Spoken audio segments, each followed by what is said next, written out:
Friends आज का जोड़ा अपना टॉपिक है इनक्रीजिंग डिक्रीजिंग फंक्शन और एप्लीकेशन ऑफ डेरिवेटिव्स का ये पहला पार्ट है तुहाडे कोल। सो सब तो पहले लैक्चर च आपां देखांगे इनक्रीजिंग फंक्शन कहते किनू ने। बेसिकली जो असी बुक च डील करांगे तो जो सन पेपर च आंदा स्ट्रिक्टली इनक्रीजिंग फंक्शन आता, ठीक है जी। मोनोटोनिक इनक्रीजिंग वर्ड आएगा, स्ट्रिक्टली इनक्रीजिंग आएगा। पहला आप इन्हां चीज़ों का मतलब समझ लीए, आप इन्हों यूज़ करना सीख लीए। बहुत ज़्यादा सौखा चैप्टर है, नाल दी नाल करोगे बहुत ईजी लगेगा, ठीक है जी। तो सपोज स्ट्रिक्टली इनक्रीजिंग फंक्शन कह रहा है, सपोज मैं एक ग्राफ बना लिया, आप मतलब देखिए स्ट्रिक्टली इनक्रीजिंग का। सपोज ये ग्राफ बना लिया, कोई भी करव इहदा नाम y is equal to f x लै लिया। हाँ जी, डेफिनेटली जे मैं उरे एक पॉइंट लवा से x1, ठीक है, तो फिर ए वाला पॉइंट जोड़ा होएगा थोड़ा x1 comma f of x1 होएगा, ठीक है, आ वाला पॉइंट से, ठीक है जी। तो जोड़ा है तुहाडे कोल किसी इंटरवल ए बी दे विच लै लो, आ ए मतलब तुहाडे कोल ए बी इंटरवल आपां कंसीडर कर लिया, आ तुहाडे कोल जोड़ा है इत्थे बी लै लैंदे आ, ठीक है जी। सो कोई भी ए बी इंटरवल कंसीडर कर लिया तो वो आप दो वैल्यूज़ ले लिया। सपोज इत्थे मैं x2 ले लिया, जो तुम इत्थे x2 लोगे x2 comma f of x2 आए। हाँ जी, ग्राफ में ध्यान नाल देखना। इस ग्राफ दे विच मैं की लिया, ये x इस तरफ वध रहा, x1 दी वैल्यू छोटी है, ठीक है जी। छोटी वैल्यू ते अगर हाइट देखोगे तो अंश आ जी सारी चीज़ है ये एफ ऑफ x2 है और एफ ऑफ x2 बड़ा है। छोटी वैल्यू ते छोटा आंसर जदों आऊगा, ठीक है। हाँ जी, ध्यान देखना, बड़ी वैल्यू ते बड़ा आंसर आप कह रहे हैं strictly increasing function. Strictly increasing function, strictly increasing function का मतलब की है, दो पॉइंट आप फंक्शन ते ले ले, जे छोटी वैल्यू x1 रखी और बड़ी वैल्यू x2 रखी, ठीक है जी, तो आंसर भी एज इट इज़ आया। एफ ऑफ x1 छोटा है एफ ऑफ x2, मतलब क्या होया, छोटी वैल्यू ते छोटा आंसर, बड़ी वैल्यू ते बड़ा आंसर। उस तरह के फंक्शन आप कहने तुहाडे कोल इह जिहड़ा हैगा स्ट्रिक्टली इनक्रीजिंग फंक्शन, ठीक है जी। ये x1 x2 जिहड़ियां वैल्यूज़ होणगियां किसी ए बी इंटरवल नूं बिलोंग करनगियां, ठीक है जी। सो सिंपल जी गल है, छोटी वैल्यू तो छोटा आंसर, बड़ी वैल्यू तो बड़ा आंसर। आपने बड़े आराम नाल तुहाडे पास डिफाइन कर लिया जी तुहाडे कोल इहनूं, ठीक हो गया। तो जे मान लो आप एक एग्जाम्पल लै लीए, ठीक है जी, आप एग्जाम्पल लै लीए और देखिए तुहाडे कोल बई जिहड़ा हैगा ये किस तरह आप इन्हें हैंडल करना हैगा तुहाडे कोल। तो वो चीज़ ध्यान नाल देखो तुहाडे कोल। फॉर एग्जाम्पल मैं f x is equal to 2x plus 3 लै लिया, f x is equal to 2x plus 3 लै लिया जी, ठीक है जी। उस तो बाद जोड़ा है तुहाडे कोल मैं देखना है कि इनक्रीजिंग है नहीं, बाय डेफिनेशन ही देखना है, ठीक है जी। सो बाय डेफिनेशन आप देखिए, बाय डेफिनेशन आप लेट कर लें तुहाडे कोल भी एक चीज़ छोटी है एक चीज़ बड़ी है, आप लेट कर लें लेट x1 छोटा है x2 तो, ठीक है जी, x1 छोटा है x2 तो। हुण जदों इन्हों दो ना गुणा करांगे, ठीक है, तो डेफिनेटली छोटी का दुगना वो भी छोटा ही रहूगा बड़ी के दुगने नालों, ठीक है। दोनों पासे 3 आपने ऐड कर दिता, दोनों पासे 3 ऐड कर दिता। हुण जो एफ एक्स है ये एफ एक्स मेरा 2x प्लस 3 है, तो जो मैं एफ ऑफ x1 कढ़ना होवे ये 2x1 प्लस 3 होएगा। यदा मतलब ये वाली चीज़ नूं तुसीं एफ x1 कह सकते हो, ये वाली चीज़ नूं तुसीं एफ x2 कह सकते हो, ठीक है। सो ये तुसी ट्रेडिशनली तुसी चेक कर लिया कि ये मोनोटोनिक इनक्रीजिंग है जी, तुसी ट्रेडिशनली चेक कर लिया, ठीक है जी। दूसरा तरीका की हुंदा है, ठीक है, देखो ये सिर्फ डेफिनेशन नूं डिवेलप करने के तरीके ने, पेपर दे विच आपां इदां नहीं प्रूव करते ना, आपां ग्राफिकली करना है। जे दूजा तरीका देखा मैं, ठीक है, तुसी ध्यान ना देखो, ये लाइन है y is equal to m x plus c. Slope intercept form की गल करिए, अगर x 0 है तो y कितना होएगा 3 होएगा ना, x 0 तो y 3, ठीक है, आ 3 यदि इंटरसेप्ट है। सो ये लाइन इस तरह की आएगी, सो इस तरह लाइन ड्रा होएगी, कली कली वैल्यू लैके देख लेना। यदा मतलब सीधी जी गल है, जे मैं उरे x1 लवां उहदे हिसाब नाल, जे मैं उरे x2 लवां उहदे हिसाब नाल, यदा मतलब जदों x1 छोटा है x2 तो एफ ऑफ x1 भी एफ ऑफ x2 तो छोटा है, ठीक हो गया जी। सो तुहानू पहली डेफिनेशन स्ट्रिक्टली इनक्रीजिंग फंक्शन की वैल्यू समझ आ गई भी जे तुहाडी वैल्यू छोटी है तो उहदे उत्ते आंसर भी छोटा होएगा। ये तुहाडे कोल डेफिनेशन है, हालांकि डेफिनेशन ना प्रूव करना पेपर च नहीं आता, but still uh by definition proof है इस चीज़ का। आ ग्राफिकली प्रूफ है। ग्राफ किस लाइन का बनाया, y = 2x + 3 का बनाया। ठीक हो गया जी। सो ये साडी पहली डेफिनेशन होगी, तो आशा तुहानू क्लीयर होगी होएगी डेफिनेशन। ठीक है जी। सो हुण आपां दूसरी डेफिनेशन ते आ गए। तुहाडे कोल दूसरी डेफिनेशन जिहड़ी हैगी है वो तुहानू की कह रही है, तुहाडे कोल स्ट्रिक्टली डिक्रीजिंग फंक्शन हैगा ये तुहाडे कोल। हुण जे डिक्रीजिंग फंक्शन की गल करिए तुहाडे कोल, तो इहदा मतलब है कि जो वो कह रहे हैं वो तो उल्टा होना चाहिए। ठीक है, फिर ग्राफ की हैल्प ले लैंदे आ। रफ ग्राफ है जी, कोई दिक्कत नहीं गी तुहाडे कोल। ठीक है जी, इस तरह का आप ग्राफ ड्रा कर लिया तुहाडे कोल रफ ग्राफ। ठीक है, हुण मैं एक पॉइंट ले लिया तुहाडे कोल इत्थे से x1, एक ले लिया पॉइंट इत्थे से x2। अब इस पॉइंट ते आंसर आंदा x, f(x1). ठीक है जी, इत्थे आंसर आंदा हैगा तुहाडे कोल x2, f(x2). ठीक है जी, बड़े आराम नाल समझ आ गया तुहानू। ठीक है, तो x2, f(x2) आ गया तुहाडे कोल। हुण तुसीं सोचो इस केस विच की होया, इस केस विच छोटी वैल्यू ते आंसर वड्डा आ गया। देख लो x इस तरफ x वधदा है ना थोड़ा, ये x1 की वैल्यू छोटी है, पर जे हाइट की गल करोगे, हाइट जिहड़ी अचीव की है इसने, हाइट y की वैल्यू होगी ना, हाइट जिहड़ी इसने अचीव की है वो आ वाली हाइट है। ठीक हो गया जी। सो इसका मतलब है तुहाडे कोल पिछले नालों असी की फ़र्क पा लिया तुहाडे कोल। ठीक है, पिछले वाले नालों साडा ये फ़र्क पै गया बई अगर x1 छोटा है पर छोटे ते आंसर बड़ा आ गया।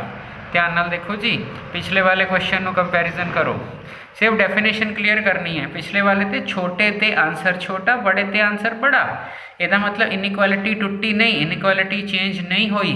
बट जो आप इस क्वेश्चन की गल करिए तुहाडे कोल, ठीक है जी, इस क्वेश्चन के विच x1 x2 ये छोटा सी, छोटे ते आंसर हाइट ले ली वड्डी, तो इस केस के विच आए इसनों आपां स्ट्रिक्टली डिक्रीजिंग फंक्शन कहने आ।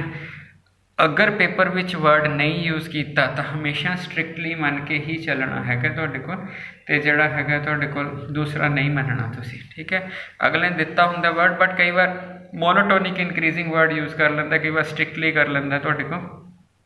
ठीक है, बस तुसीं इस चीज़ का ख्याल रखना। हुण आपां इहदी एग्जाम्पल ले लीए तुहाडे कोल। ठीक है जी, हुण अगर मैं ध्यान नाल देखो f(x) = x² ले लेना, ध्यान नाल सुनना, f(x) = x² ले लेना मैं तुहाडे कोल, ते नाल एक उहदे तुहाडे कोल वैल्यू ले लेना वा बई -∞ तो 0, इस इंटरवल के अंदर तुसीं चैक करो तुहाडे कोल। हुण अगर इसनूं ड्रा करिए, जे तुसीं एक्चुअली ड्रा करदे, ध्यान नाल सुनो, जे मैं ऑन आर ड्रा कराए, अगर मैं ऑन आर ड्रा करा, आर मैंने सारे रियल नंबर थे, तो यह पैराबोला इस तरह का बनता होंगे, 11th क्लास बना के आए। ठीक है, ऑन आर। ठीक है, तो ये जी चीज़ है, जो आर की गल करते हैं तो -∞ तो इनफिनिटी होंगे। ठीक है, इट मीनस जोड़ा तुहाडा ये वाला पोर्शन है, जो तुसीं इसनूं ड्रा करोगे तो ये सिर्फ इन्ना पोर्शन ड्रा होगा, -∞ तो 0, -∞ तो 0 तुहाडा पोर्शन ड्रा होगा, परला पोर्शन तो ड्रा होना ही नहीं गा जी तुहाडे को। ठीक हो गया जी, बंदे नूं पता होना चाहिए ये एक्स दी वैल्यूज़ होंदियां ने, एक्स आपां 0 लै सकते हैं, इधर लै सकते हैं तुहाडे कोल। हुण जे तुसीं ध्यान नाल देखो, मान लो तुसीं उरे एक x1 ले लिया, इत्थे जाके तुसीं x2 ले लिया। ठीक है जी, हुण इस केस विच ये नैगेटिव एक्सिस वाल जा रहे हो तुसीं, बड़ा कौन होया जी तुहाडा? ठीक है, x1 ही तुहाडा वड्डा होया x2 तो।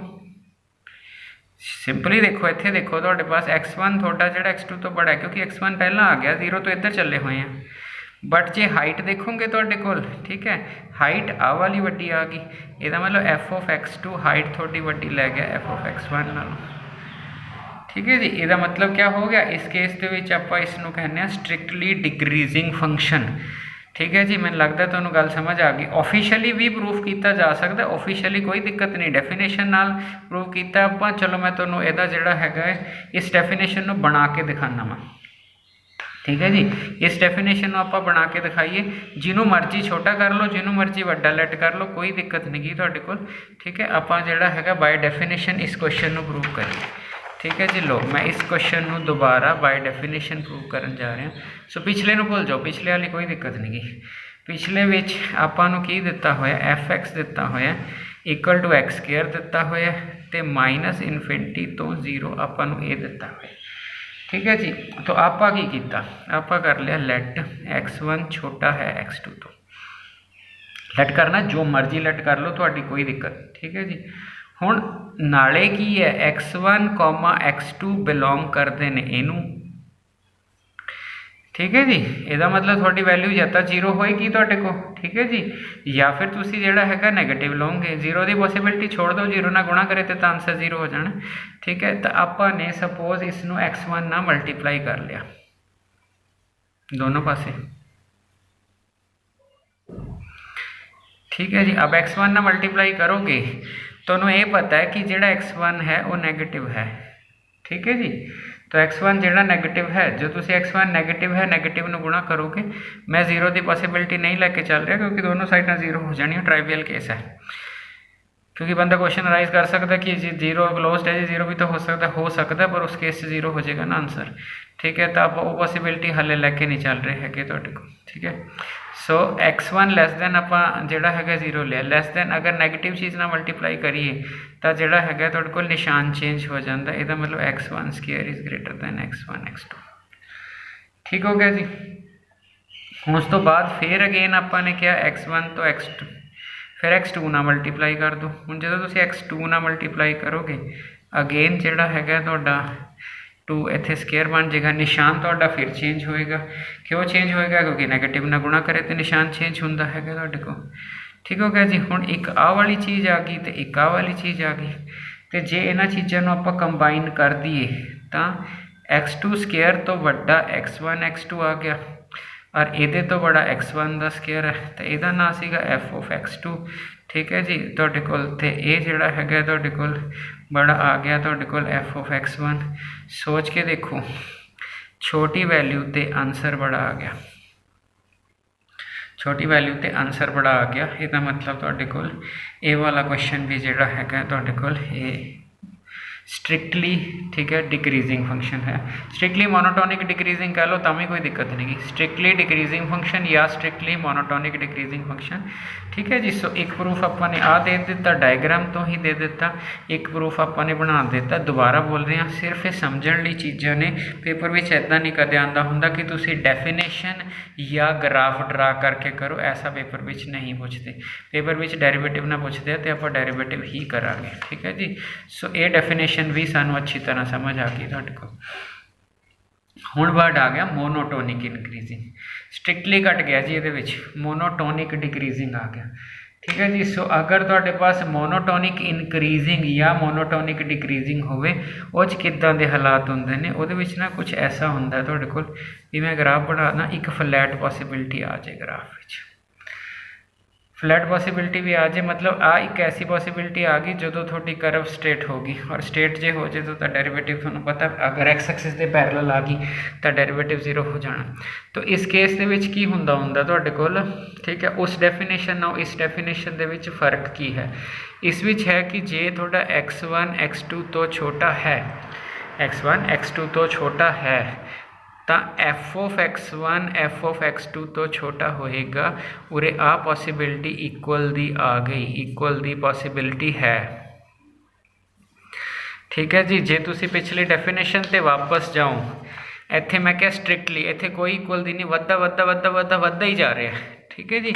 इत्थे ना एक ऐसी सिचुएशन आ गई भी जे मैं इत्थे ते इत्थे लवां वैल्यू, x1 ले ला x2 ले ला, तो x1 तो छोटा है x2 तो, but F of x1 still F of x2 के बराबर है, क्योंकि उत्थे स्ट्रेट लाइन आई हुई। सो मतलब अगर कोई ऐसा ग्राफ आ जाए, ग्राफ तो फिर नहीं आना, दोबारा कह रहे हैं, अगर ऐसी सिचुएशन आ जाए जिस ते इक्वल ਦੀ पॉसिबिलिटी हो सके, उसनों ਆਪਾਂ मोनोटोनिक इनक्रीजिंग फंक्शन कहने हैं।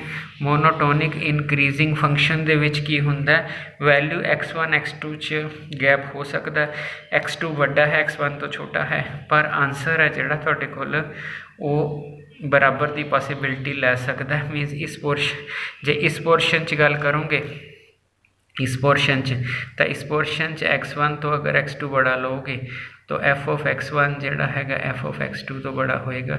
सो आ वाला पोर्शन जिहड़ा है तुहाडा वो आ है, ठीक है। आ वाला पोर्शन जिहड़ा है इत्थे इक्वल की पॉसिबिलिटी है। सो ऐसा क्वेश्चन जिहदे विच इक्वल की पॉसिबिलिटी हो जाए उन्होंने मोनोटोनिक इनक्रीजिंग कहते हैं। तो मतलब तुसी डेफिनेशन की लानी है, सिर्फ पिछली डेफिनेशन च एक इक्वल पा देना है, बस पिछली डेफिनेशन च एक इक्वल पा देना है तो तुहाडा क्वेश्चन बन जाना है। सो मेरा ख्याल है तुहानूं डेफिनेशन दे विच कोई दिक्कत नहीं हैगी तुहाडे कोल, ठीक है जी। सो डेफिनेशनस अगर क्लीयर हो गई ना तो यह चैप्टर दौड़ेगा, इस चैप्टर में कुछ भी नहीं है, फ्री के नंबर ने थोड़े को, ठीक है जी। अगर मैं अगे कोई ग्राफ बना लेना, ठीक है जी। सो फिर मैं एक ग्राफ बना लिया, से इदा का ग्राफ बना लिया, ठीक है जी। सो इदा का ग्राफ बना लिया, फिर इस विच फ्लैट करव ले ली। तो इस विच की होया ग्राफ दे विच, इस विच तुहाडे कोल आपां वर्ड मोनोटोनिक डिक्रीजिंग कर रहे हैं। तो जो तुसी स्ट्रिक्टली डिक्रीजिंग किया सी, तो स्ट्रिक्टली डिक्रीजिंग विच तुसी की कहते सी, तुसी कहते सी x1 x2 तो छोटा होवे, रिजल्ट उल्टा आ जाए, ठीक है जी। हुण इस करव च देखो तुहाडे को, ठीक है, तुसी छोटे हो, ठीक है जी, पर जदों रिजल्ट आया रिजल्ट उल्टा आ गया, ठीक है। तो यदा मतलब है जो कंपेयर x1 छोटा है बट f ऑफ x1 बड़ा होगा इक्वल दी पॉसिबिलिटी दे नाल, ठीक है। सो दोनों डेफिनेशनस अगर आ डेफिनेशन तो अगे रखी तो सिर्फ इत्थे तुसी इक्वल छड़ दिता है ना, इत्थे इक्वल नहीं पाया स्ट्रिक्टली, इत्थे तुसी इक्वल पाता। ਇਹਦਾ मतलब जब तुसी ग्राफ लोगे जिहड़ा स्ट्रिक्ट फंक्शन वाला ग्राफ हुंदा उत्थे एक स्ट्रेट लाइन की पॉसिबिलिटी जरूर हुंदी हैगी है जिथे y की वैल्यू टैली कर जाए, ठीक है जी। हुण जे तुसी इत्थे टैली इत्थे लैंदे हो, सपोज तुसी कहता मैं इत्थे x1 डैश लै ली या इत्थे मैं x2 डैश लै ली, तो फिर ਇਹਦਾ मतलब है x1 डैश नालों तां x2 डैश बड़ा है, but f of x1 dash is same as f of x2 dash, ਇਹਦਾ मतलब इक्वैलिटी की पॉसिबिलिटी है, ठीक है जी। सो ये वाली पॉसिबिलिटीज़ जिहड़ियां हैगियां ने तुहाडे कोल, मतलब आ मैं केस डिफरेंट डिस्कस किया सी, ये ना सोचना आही नोटेशन उरे लै ली, ठीक है जी। सो आ वाला केस है। तो यदा मतलब हुण सानूं ये पता लग गया मोनोटोनिक इनक्रीजिंग फंक्शन किस नूं कहंदे ने, मोनोटोनिक डिक्रीजिंग फंक्शन किस नूं कहंदे ने, स्ट्रिक्टली मोनोटोनिक जिहड़ा हैगा किहड़ा हुंदा है। ते जे तुसीं पेपर की गल करोगे तुहानूं स्ट्रिक्टली ही आएगा, तुहाडे कोल जिहड़ा हैगा तुहानूं दूजी पॉसिबिलिटी नहीं आती पेपर च। तुसीं कहो जी दिता ही नहीं होया किते, जे दिता ही नहीं होया तो तुसीं स्ट्रिक्टली ही लैके चलोगे, तुहाडे कोल जो तुहाडे पेपर हुंदे जो उन्हां दी आंसर की हुंदी है वो स्ट्रिक्टली के हिसाब नाल ही बनी हुंदी है, ठीक है जी। सो तुहानूं डेफिनेशनस 20 मिनट की वीडियो होगी, तुहानूं 20 मिनट सिर्फ मैं एक डेफिनेशन ही समझाई है कि मोनोटोनिक इनक्रीजिंग किस नूं कहंदे ने, मोनोटोनिक डिक्रीजिंग किस नूं कहंदे ने, स्ट्रिक्टली मोनोटोनिक इनक्रीजिंग किस नूं कहंदे ने ते स्ट्रिक्टली मोनोटोनिक डिक्रीजिंग किसनूं कहंदे ने, ठीक है जी। सो उस तो बाद डेफिनेशन आ गई तुहाडे कोल क्रिटिकल पॉइंट की, ठीक है जी। सो जे क्रिटिकल पॉइंट की गल करिए, क्रिटिकल पॉइंट क्या होता है। सो कहता x बराबर x not is critical point, या तो उत्थे f डैश x नॉट 0 होवे या फिर f dash x not does not exist, मतलब ऐसा पॉइंट क्रिटिकल पॉइंट बोलो क्रिटिकल वैल्यू हो जिदे ते या तो डेरिवेटिव एग्जिस्ट ही ना करे, ठीक है जी, नंबर 1, ठीक है। आप सारे क्वेश्चन कटांगे, टेंशन की लोड़ नहीं गी, तो या तो तुहाडे पास डेरिवेटिव उत्थे तुहाडे कोल 0 आ जाए, ठीक है जी। ये वाली चीज़ जिहड़ी हैगी है तुहाडे कोल, सपोज मैं एक रफ जिहा ग्राफ बना देना तुहाडे कोल, सपोज मैं उरों लै लेना कोई ग्राफ, सो इदां दी ग्राफ बना लें, ठीक है जी। तो अगर आप देखिए तुहाडे कोल सपोज इनू भी मैं पूरा कर देना, चलो कोई समझ आने होर वधिया हो जाऊगा, ठीक है जी। सपोज मैं ये ग्राफ बना ली, मैं ये रफ ग्राफ बना रहा जी, y is equal to f x, मैं ऐ नहीं क्या कोई साइन है कॉस है या किसी होर का, जस्ट एक ग्राफ बना ली डायग्राम।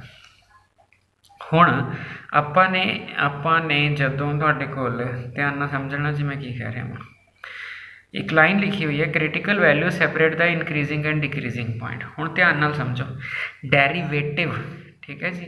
डेरीवेटिव की हुंदा है, जिस पॉइंट ते तुसीं डेरीवेटिव लैंदे हो वो स्लोप ऑफ टेंजेंट रिप्रजेंट करता है। तो जे वाट इज़ डेरीवेटिव मेरा लैसन तुसीं ना देखिया होवे तां पहलां वाट इज़ डेरीवेटिव देख लो, क्योंकि उहदे विच बहुत सारियां चीज़ां तुहानूं क्लीयर हो जाणगियां। हुण अगर तुहानूं वाट इज़ डेरीवेटिव पता है, तुसीं लैसन नंबर 1 डेरीवेटिव दा देखिया होया तां तुहानूं बहुत सौखी चीज़ लगनी। मैं ना एक लाइन ड्रा करती,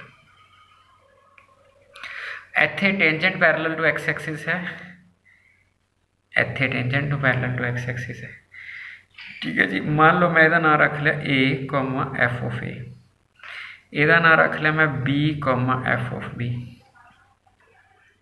ठीक है जी। एक का नाम रख लिया a comma f of a, माने एक्स इस तरफ ए आया, नीचे नू एफ ऑफ ए आ गया, बी इस तरफ गया तुसी ऊपर एफ ऑफ बी आ गया, ठीक है। हुण तुसी जे ध्यान नाल देखोगे तो यदा मतलब ये होया कि जो तुसी उरे टेंजेंट ड्रा की, ठीक है, tangent parallel to x axis आ गई,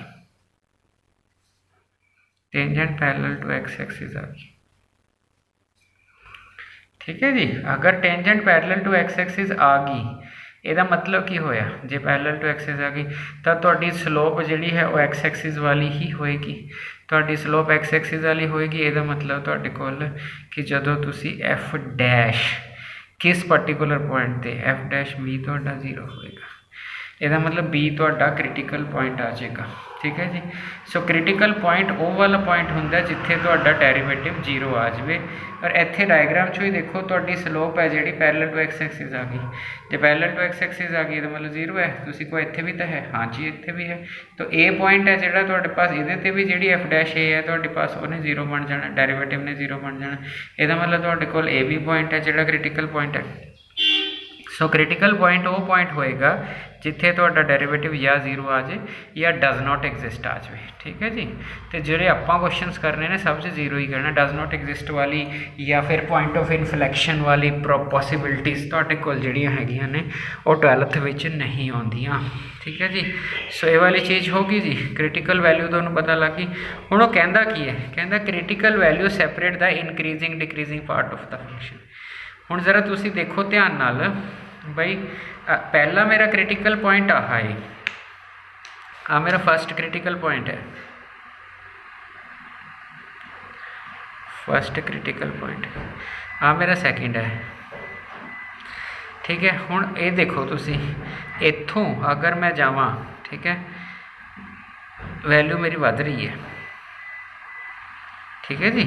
सो इत्थों वैल्यू मेरी जिहड़ी हैगी वध रही है, उरों वैल्यू मेरी जिहड़ी हैगी घट रही है, ठीक है। अगर आ पोर्शन आप ग्राफ का लीए, ठीक है, उस विच की होएगा कि जे मैं उरे एक्स लूँगा, आ वाला एक्स लूँगा, ये उस तो बड़ा आएगा, ठीक हो गया जी, ठीक है। सो जिहड़ा हैगा तुहाडे कोल, सो इहदा मतलब है कि जिहड़ा तुहाडा क्रिटिकल पॉइंट है, क्रिटिकल पॉइंट तुहाडा सैपरेट करता है इनक्रीजिंग ते डिक्रीजिंग। हुण जदों तुसीं इत्थे वैल्यू लोगे तो एक इत्थे वैल्यू घटेगी, सो उरे एक पॉइंट लोगे अगले ते बाद, सो ये इनक्रीजिंग कर्व है, ये डिक्रीजिंग कर्व है, तो तुहाडा क्रिटिकल पॉइंट इनक्रीजिंग और डिक्रीजिंग कर्व नूं सैपरेट करता हुंदा, ठीक है जी। एड्डी टेंशन वाली गल नहीं, आपां तां डेरीवेटिव इक्वल टू 0 भर के क्वेश्चन पुट करके कढ़ देना है, बट सानूं पता होना चाहिए तुहाडे पास क्रिटिकल पॉइंट कहंदे किहनूं ने, ठीक हो गया जी। सो ये वाली चीज़ होगी, आपां नूं क्रिटिकल पॉइंट भी समझ आ गया तुहाडे कोल, ठीक है जी। हुण मेन चीज़ की रह गई तुहाडे कोल, हुण मेन चीज़ एक रह गई तुहाडे कोल, क्वेश्चनस तां आपां अगले लैक्चर दे विच करांगे। हुण जिहड़ी क्राइटेरिया है तुहाडे कोल बई आपां की क्राइटेरिया यूज़ करांगे आपां इनक्रीजिंग डिक्रीजिंग वाले फंक्शनस। सो एक दोबारा देखना तुहाडे, सो मान लो मैं इदां बनाता, बाय डेफिनेशन तुसीं देख के दस सकते हो जी ये इंक्रीजिंग फंक्शन है, y is equal to f x लै लिया। बाय डेफिनेशन तुसीं बड़े हिसाब ला के दस सकते हो भी आ मैं x1 लिया जी, आ मैं x2 लिया जी, ठीक है। तो मेरा x1 छोटा सीगा x2 तो ਉਹਦੇ ਤੇ आ आया, तो ये मेरा स्ट्रिक्टली जिहड़ा हैगा इनक्रीजिंग फंक्शन हैगा तुहाडे कोल, ठीक है जी।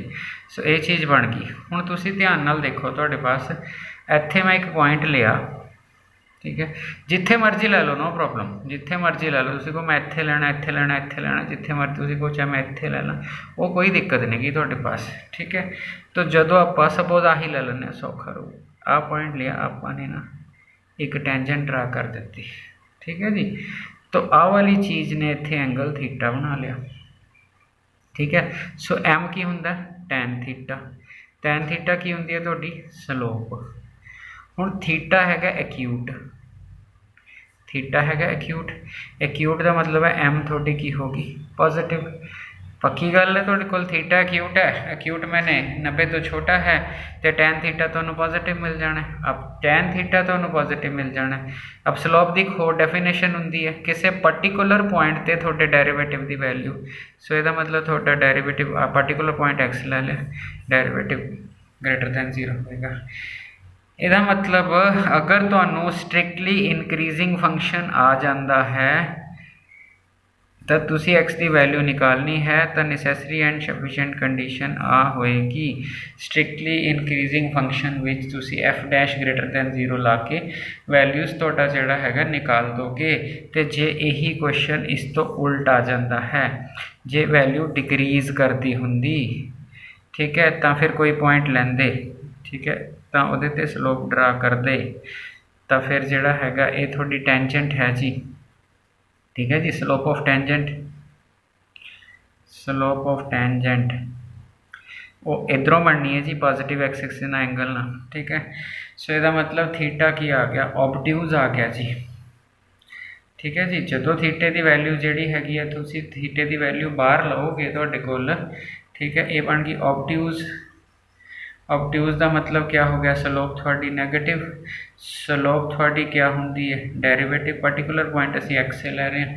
इसका मतलब अगर मेरे पास डिक्रीजिंग फंक्शन आएगा, चाहे स्ट्रिक्टली मोनोटोनिक डिक्रीजिंग कह दे, चाहे तुहाडे पास स्ट्रिक्टली डिक्रीजिंग कह दे, तो स्ट्रिक्टली डिक्रीजिंग लई मेरे पास एफ डैश एक्स जिहड़ा है ये वाली कंडीशन होएगी। ठीक है जी, सो लग्रांजिस मीन वैल्यू थ्योरम ना भी प्रूफ मिल सकता है, बट मैं थोड़ा पढ़ाइया नहीं हजे लग्रांजिस थ्योरम तो रोल्स थ्योरम। ठीक है, तो ये वाली चीज़ ਇਹਦਾ मतलब जो हुण असी क्वेश्चनस करांगे नैक्सट लैक्चर दे विच, तां असी increasing strictly increasingly f dash x greater than 0 की कंडीशन लानी है, एंड स्ट्रिक्टली डिक्रीजिंगली असी f dash x less than, तो जे बाय चांस उसने कितने डेफिनेशन कही है कि बाय डेफिनेशन लाओ, NCERT 2-4 क्वेश्चन है कि बाय डेफिनेशन प्रूव करो, उत्थे आपां डेफिनेशन लगानी होंदी है, बाकी असी कितने डेफिनेशन नहीं लानी। ठीक हो गया जी, तुहानूं समझ आ गया तुहाडे पास। ठीक है जी, हुण तुसी थोड़ी जी लास्ट जिहड़ी गल रह गई तुहाडे कोल कि अगर आपां ग्राफ इस तरह का चला जाइए, जिहड़ा आपां इस तरह का ग्राफ, एक बस लास्ट लाइन रह गई जी, तो आपां लैक्चर बड़ा हो गया, पर इन्ना लैक्चर कोई एडा रोले वाली गलबात होंदी नहीं गी। हुण अगर आपां इस तरह का ग्राफ लै लीए, ये मोनोटोनिक इनक्रीजिंग है जी, इस विच स्ट्रिक्टली नहीं, ये विच आ वाली वैल्यू ना इत्थे फ्लैट आई है, तो जे फ्लैट आई है तो हुण आ वाली लाइन थोड़ी आ है, तो थोड़ी एक्स एक्सिस दे ना पैरल जिहड़ी हैगी है तुहाडे कोल लाइन आ गई, इसदा मतलब इस सारी इस लाइन ते तां डेरिवेटिव 0 ही रहेगा ना। तो इसदा मतलब है कि जे मैं मोनोटोनिक इनक्रीजिंग फंक्शन मैनू किया गया तो मैं इक्वल टू 0 लाऊंगा, जे मोनोटोनिक डिक्रीजिंग किया गया तो मैं equal to, so paper which रकम पढ़नी है, जे स्ट्रिक्टली इनक्रीजिंग किया तो इक्वल की पॉसिबिलिटी छोड़ देना, अगर स्ट्रिक्टली किया तो छोड़ देना, अगर मोनोटोनिकल इंक्रीजिंग किया है, ठीक है, तो फिर पा देना, अगर वर्ड ही सिर्फ कला इंक्रीजिंग आ गया जो कि पेपर च कई बार होया, तो फिर तुसी स्ट्रिक्टली ही करना है, क्योंकि तुहाडे जो आंसर हाले तक पेपरां दी जो कीज़ वगैरह आंदियां ने वो स्ट्रिक्टली नाल ही आंसर मिलाया हुंदा हैगा। ठीक है जी, सो इन्ने ते मैं आस रखदा वां तुहानूं जिहड़ा हैगा कि तुहानूं सारियां डेफिनेशनस जिहड़ियां हैगियां वो बड़े वधिया ढंग नाल समझ आ गईयां होणगीਆਂ। अगले लैक्चर च आपां क्वेश्चन करते हैं। ठीक है जी, समझ आ गया, स्माइल करो, ठीक है, शेयर करो, सबसक्राइब करो। ठीक है जी, थैंक यू।